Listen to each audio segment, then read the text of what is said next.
आज पर्यंत कौन गोटे नुआ काम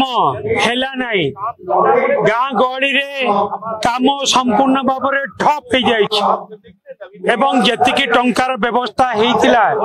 नवीन पट्टनायक सरकार रे ता बाद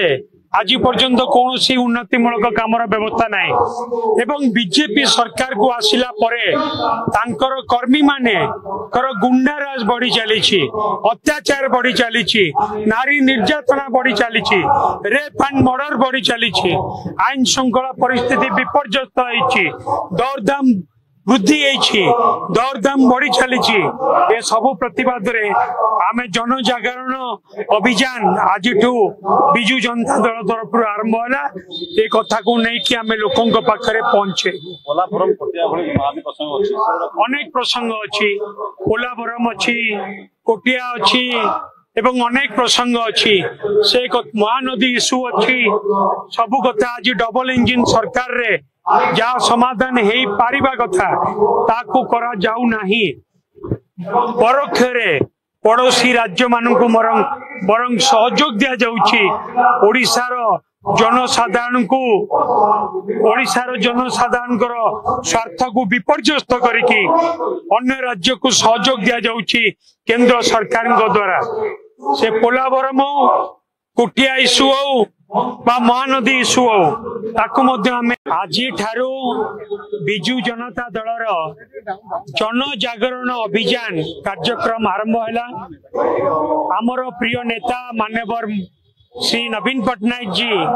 ये कार्यक्रम को आज आरंभ कले गोटे वर्ष आमे अपेक्षा कलु कि गोटे वर्ष आमे अपेक्षा करितिलु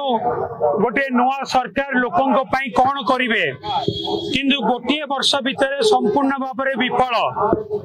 से नारी मानक प्रति निर्यातना हो आईन श्रृंखला परिस्थिति विपर्यस्त हो लोक मान पाखे ठीक भाव में कार्यक्रम न पहुंचवा हो बा उन्नतिमूलक काम कौन आरंभ न करिकी 2022-23 और 2023-24 रे नवीन पट्टनायक सरकार रे आरंभ होइतिबा कार्यक्रम को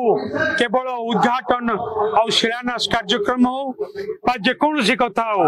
जो परि भाव में दुर्नीति भ्रष्टाचार अनीति बढ़ी चली गोटे वर्ष भितर एवं लोक माने जेपरि भाव में विमुख होइचंदी तार प्रतिवाद रे आज ठारू जन जागरण अभियान